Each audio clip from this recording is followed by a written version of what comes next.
James Dean, the fantastically named James Dean. Do I need to unmute you? Are you there? Let me unmute you. Hello. Can you hear me, James? Yes. Hi.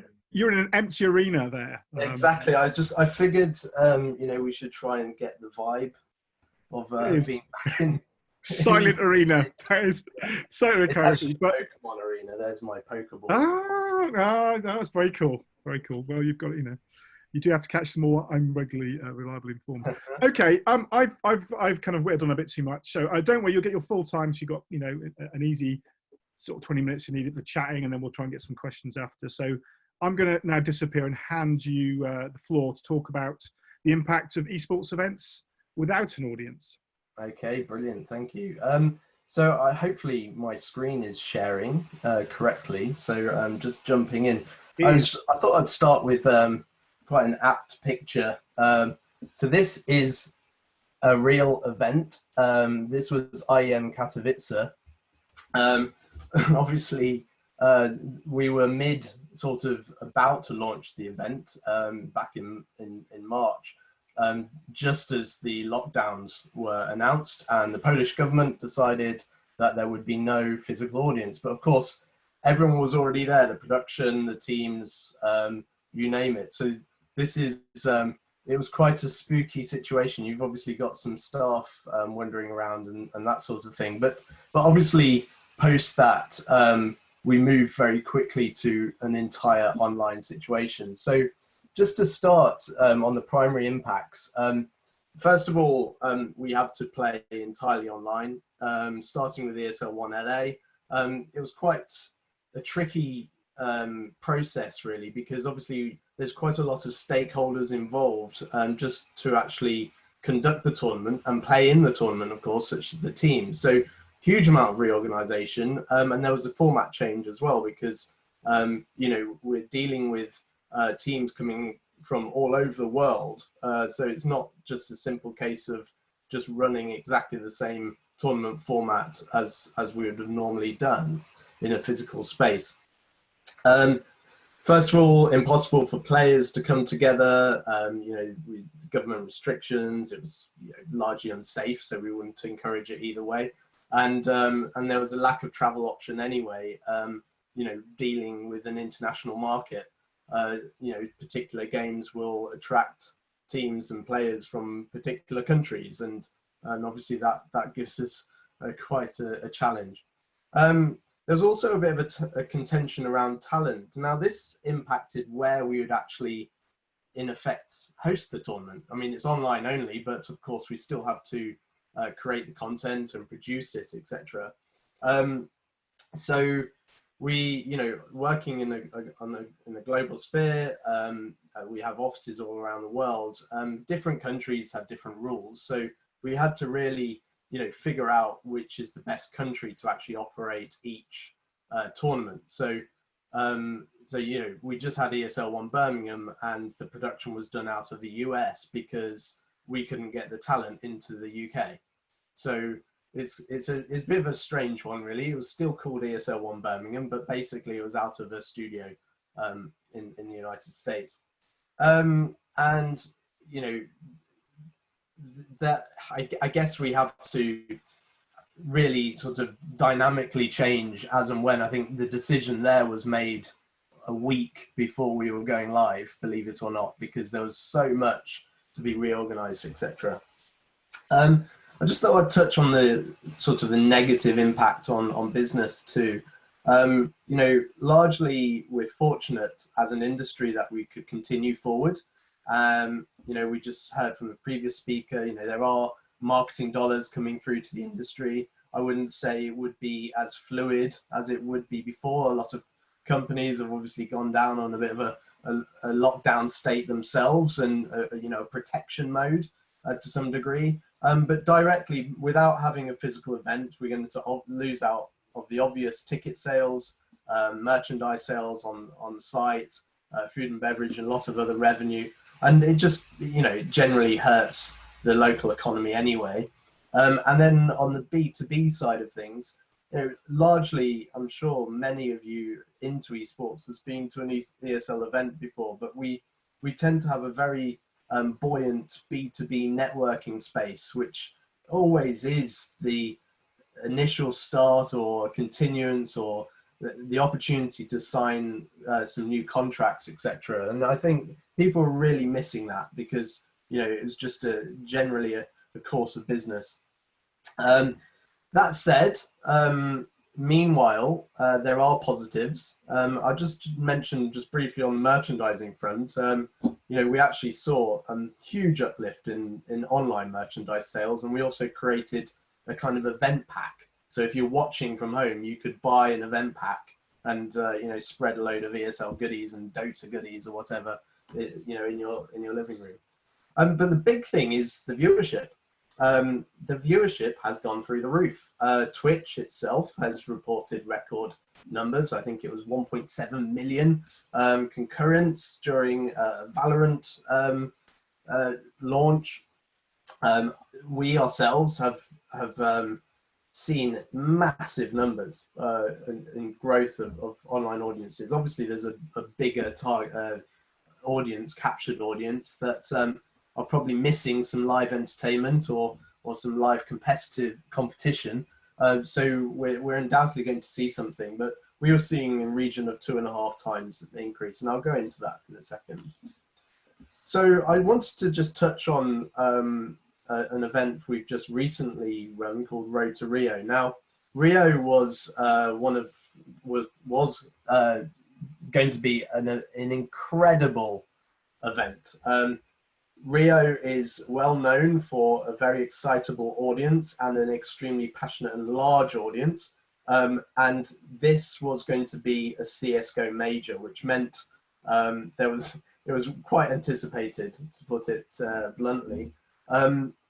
We had to move very, very quickly to change this. Obviously, it lost its major status, but there's a lot of stakeholders at play here. The teams need to be playing, and they've got to try and get as much exposure for themselves as a business, as well as obviously as a tournament operator, as getting you know, the tournament running and a viewership in. So we basically iterated on the format and came up with something pretty special.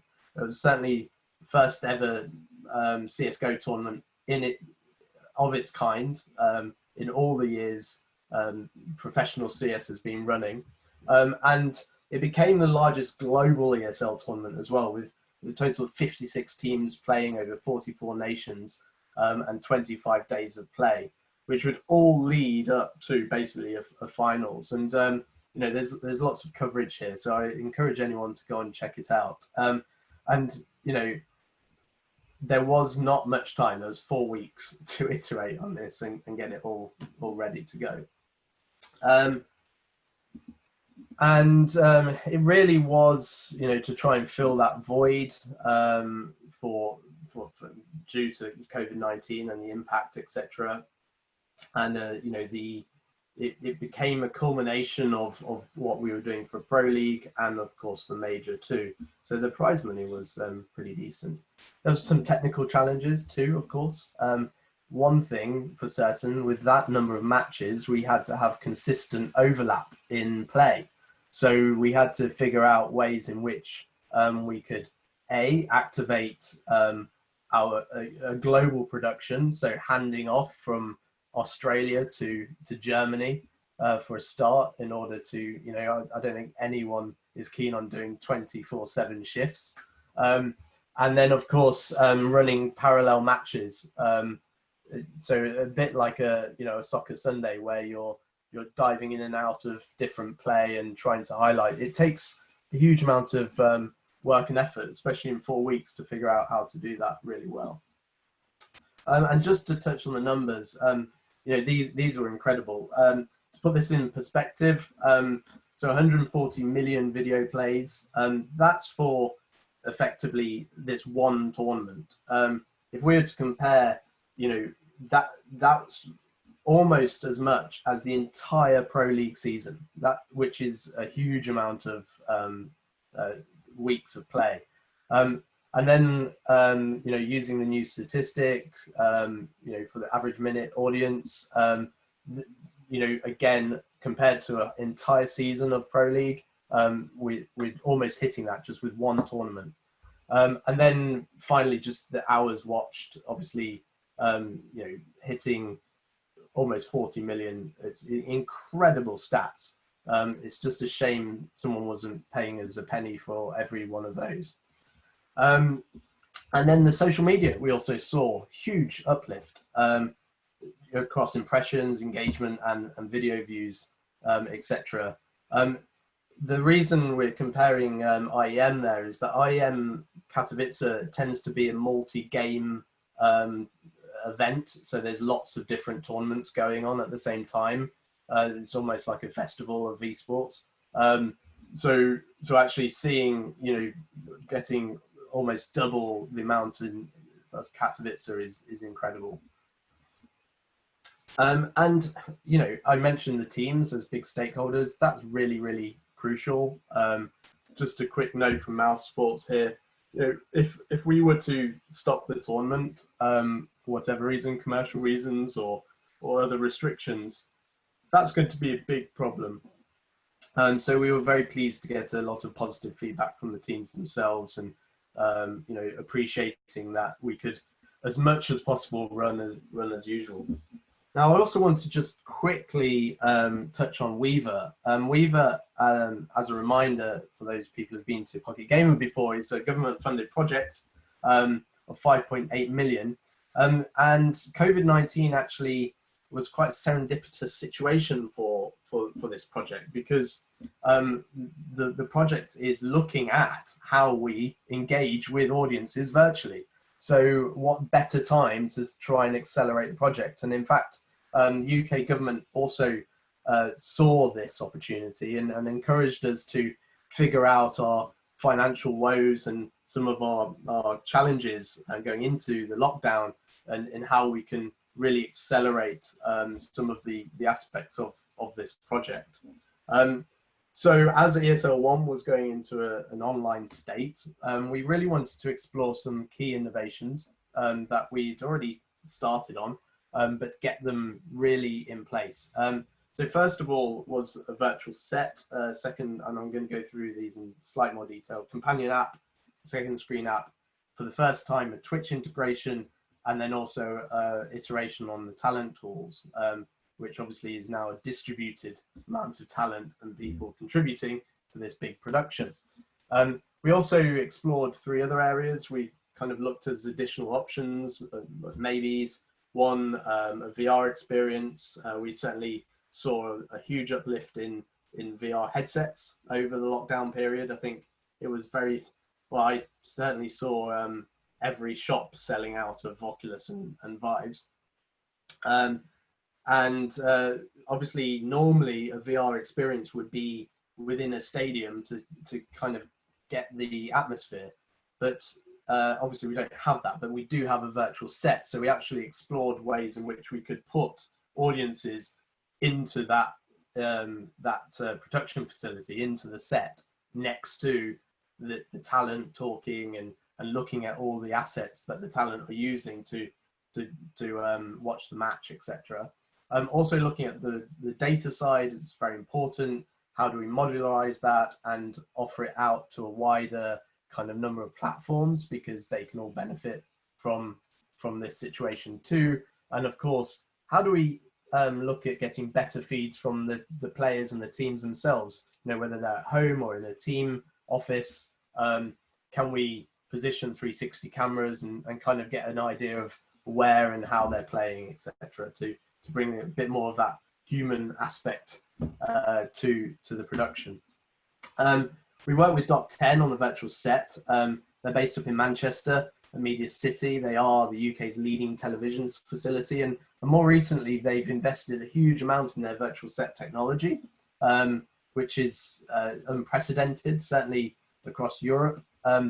And we started to explore ways in which we could use a virtual set in not just, do I say, gimmicky basis or a nice looking basis, and how we actually drive real data analytics into that space. So obviously they are producing for the BBC and and their show with Match of the Day. We also looked at how we could use it for creating daily highlights, etc. So at the moment, based on the talent situation, that's all parked and ready to go for our next event, we hope. And this is an idea of what things look like. You know, we've got a 3D map, which is completely interactive. We've got the talent obviously sitting there, real talent, and we can pull in feeds from any source, even the players or the teams, etc.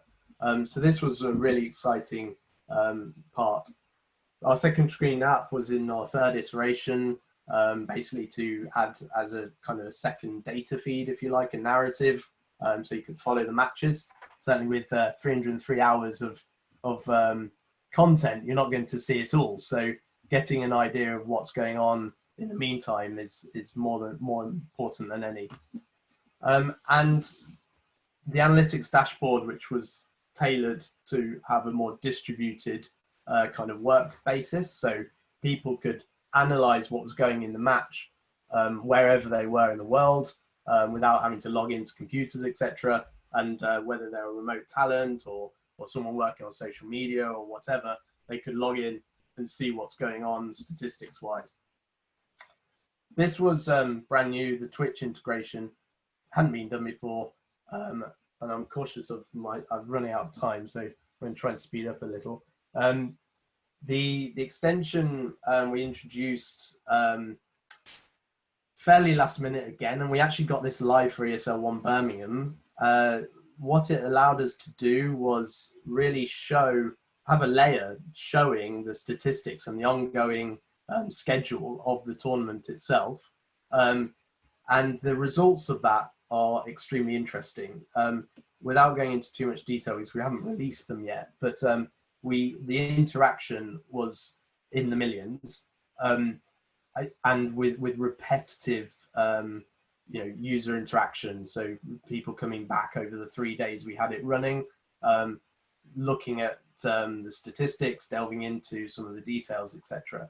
This was all for Dota 2, but obviously we're now exploring CSGO for that, for this. So just to finish, I thought I'd finish on some key takeaways. Obviously, embracing change is absolutely imperative. Trying to make a positive of that change has been very important.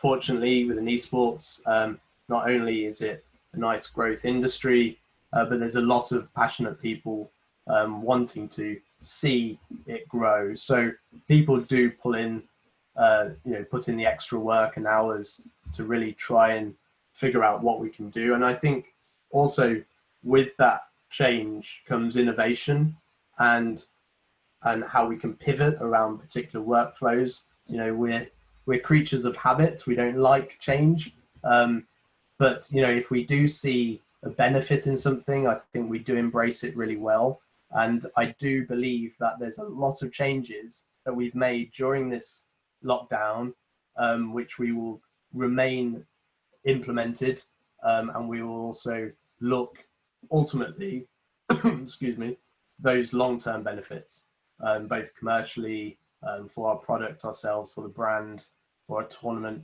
for our teams and our players, and for all the people who work to make things happen.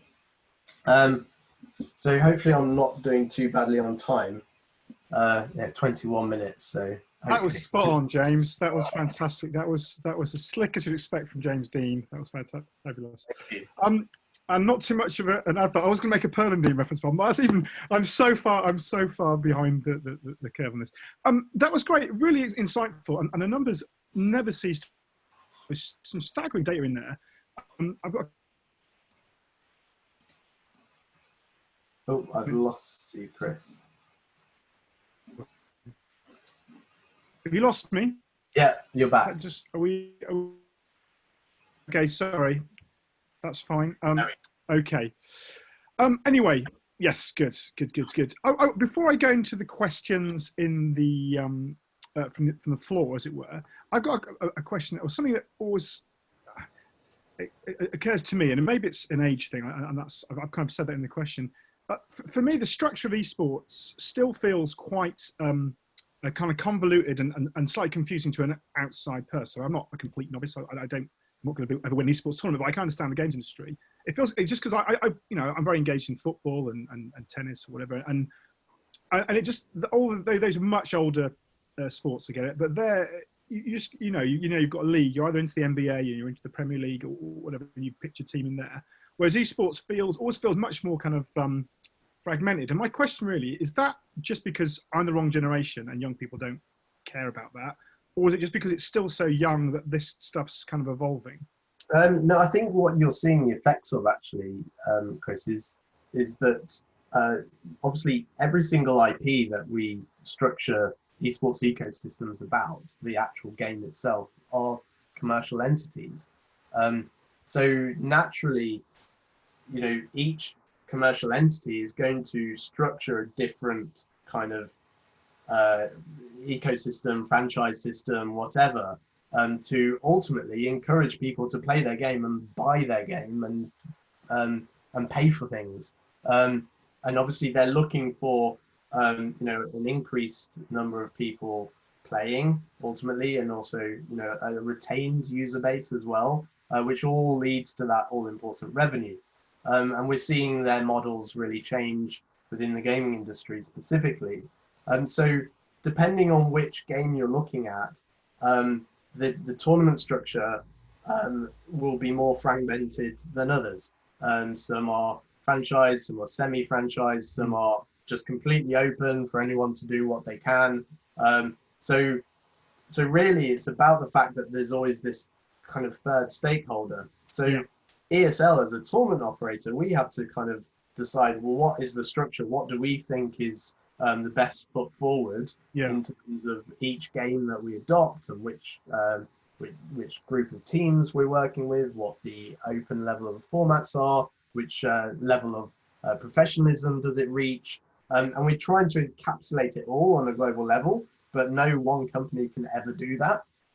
So there has to be competition out there, but ultimately, those IP owners, they can pull the plug or they can change the rules anytime they would like. So I think that's the thing. It's like, you can't take the football away, right? I mean, I suppose the FA could. Yeah, exactly. No, fair enough. So I guess that's just the nature of the beast, is what we're saying. It's probably an unanswerable question. It feels it's such a huge thing, but when I try and work out, I see so many different tournaments going. Anyway, I'm going to ask a few specific questions that come up, because I think they'll be quite quick, and then maybe go into a few generals. Is Weaver still open to companies, or is it a closed project? No, it's absolutely. So Weaver is a consortium, and so there's no legal entity behind it. Weaver is just a name of the project, and it's an R&D project that is funded by the UK government.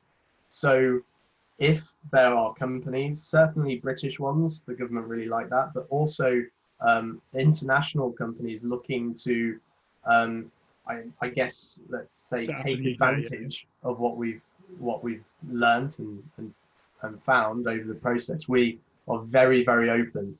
So you hop over to the weaver.tv website and just use the contact. That goes to myself and one of the other program directors.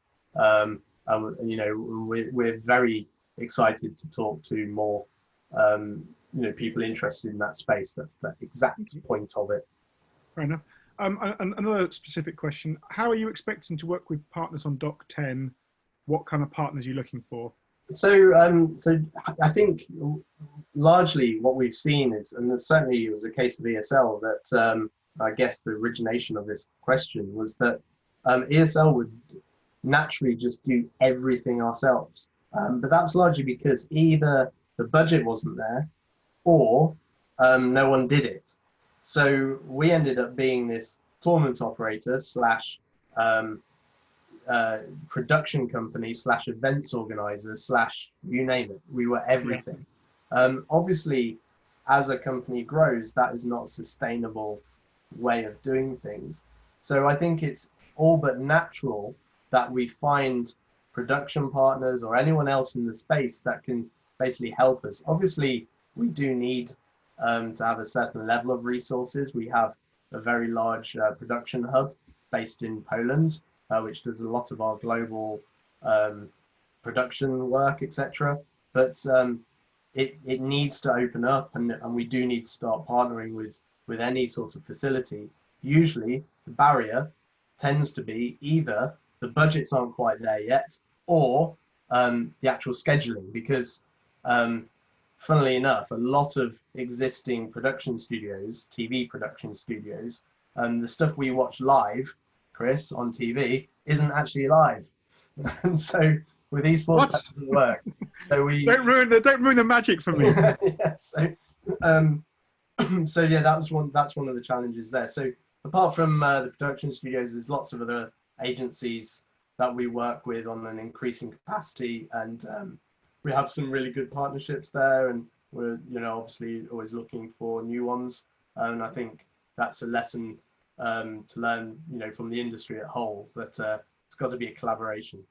Okay, I'm going to try and squeeze 3 questions into one last question here. So, because they're kind of broadly related, a couple of them mentioned kind of numbers. You mentioned 1.7 million concurrent viewers for a particular tournament. You mentioned 2.5 times the growth in engagement of something in COVID. Someone said anyway. So, I guess the one question is, how big can this get? How big can esports get? The second part is, do we expect, has COVID, the changes forced by COVID actually, are they going to become more permanent? And because somebody said here, they might actually have improved or raised esports to a different level. I don't know if that's true. That's someone else's opinion. And final part of that is, are you seeing changes as we come out of lockdown already? Or is it too early because some countries have come out further earlier than others. We're seeing it in the mobile games data, for instance. It might be a bit early for esports to see the impact. I don't know. Yeah, sure, absolutely. So, 3 so parts on the audience. Yeah, that's right. You're not bored. I'm trying to do 3 things at once.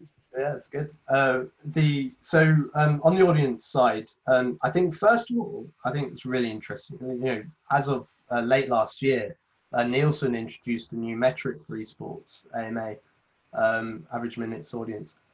What that does, it defines the overall kind of average audience figures per minute during the length of the tournament, because it's very difficult to compare from one esport to another, or one event to another. A 1 hour long tournament might do quite well, but it would look complete rubbish compared to a year-long season of another esport that might have had quite a mediocre audience. So I think that's really important. To answer on growth, I think the growth will continue.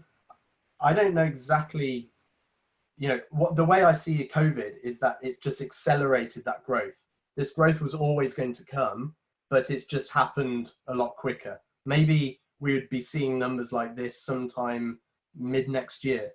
But instead we saw them now because everyone's here. Now what happens is that people watch this stuff, they enjoy it, they start talking about it to their friends, and it just grows the TAM in effect.